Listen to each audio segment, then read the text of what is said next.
और आगे बढ़ते हुए अब बात कर लेते हैं बिलासपुर की, जहां सर्पदंश मुआवजा घोटाले में एक बड़ी कार्रवाई हुई है। सिम्स पुलिस चौकी के 2 पुलिसकर्मियों को गिरफ्तार किया गया, जिनके नाम हैं रामकुमार पाटनवार और रामेश्वर भास्कर। घोटाला गिरोह में शामिल होने के आरोप इन 2 पुलिसकर्मियों में भी हैं।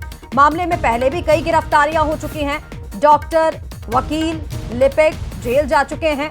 आप देखिए, अलग अलग पेशे से ये सभी लोग हैं। डॉक्टर शामिल हैं, एडवोकेट शामिल हैं, लिपिक शामिल है। एसडीएम कार्यालय के 2 बाबुओं की गिरफ्तारी हुई और अब 2 पुलिसकर्मियों की गिरफ्तारी। घोटाले की जांच लगातार जारी है।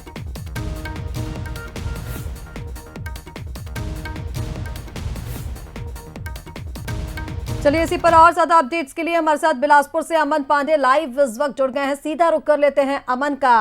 अमन, ये सर्पदंश का जो मामला है, फर्जी पोस्टमार्टम रिपोर्ट घोटाला, इसमें एक बड़ा गिरोह शामिल है, एक बड़ा रैकेट, अलग अलग पेशे के लोग, डॉक्टर्स, एडवोकेट, लिपिक और अब 2 पुलिसकर्मियों की गिरफ्तारी हुई है।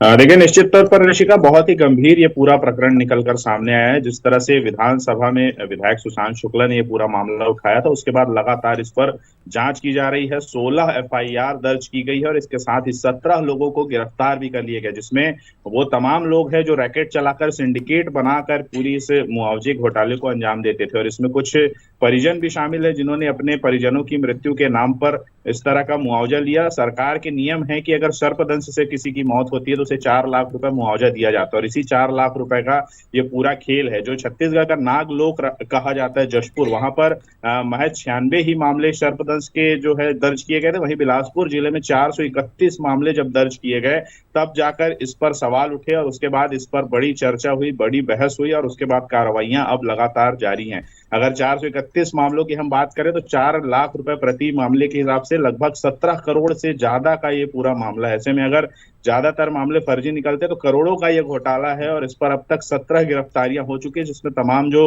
वकील हैं, जो डॉक्टर हैं, जो इस सिंडिकेट के मेंबर थे, उनको गिरफ्तार किया गया। और अब बड़ी कार्रवाई है क्योंकि पुलिस जो कर्मचारी है, पुलिस के जो जवान हैं, वो भी इसमें शामिल थे, जो पंचनामा करने और जो डेड बॉडी होती थी उसकी शिनाख्त करने में जो इस तरह की गड़बड़ी करते थे और अपना हिस्सा लेते थे। तो कहीं ना कहीं एक बड़ा सिंडिकेट चलता था, जिसमें जो आमतौर पर सामान्य मृत्यु होती थी उसे सर्पदंश बताया जाता था। पहले उसकी जो पुलिस वाले जो इसमें इन्वॉल्व थे वो उसका पंचनामा गलत करते थे, वहां पर सर्पदंश बताते थे। और उसके बाद जो डॉक्टर है जो पोस्टमार्टम किया करते थे, वो पोस्टमार्टम रिपोर्ट फर्जी बनाते थे। और उसके बाद जो लिपिक हैं वो इसमें शामिल थे, जो सरकारी कर्मचारी, वो उसमें गलत मुआवजा करते थे। और इस तरह से पूरा जो 4 लाख रुपए का मुआवजा आता है उसका बंदरबांट किया जाता। तो कहीं ना कहीं अभी कार्रवाइयां शुरू हुई हैं, इसमें और भी बड़े जो है लोग शामिल हो सकते हैं और उनके पर भी बहुत जल्द कार्रवाई देखने को मिल सकती है। बहरहाल 16 एफआईआर दर्ज हो चुके हैं और उसमें तमाम जो गिरफ्तारियां हैं वो की जा चुकी है। और अब आगे देखना होगा कि इसमें क्या कुछ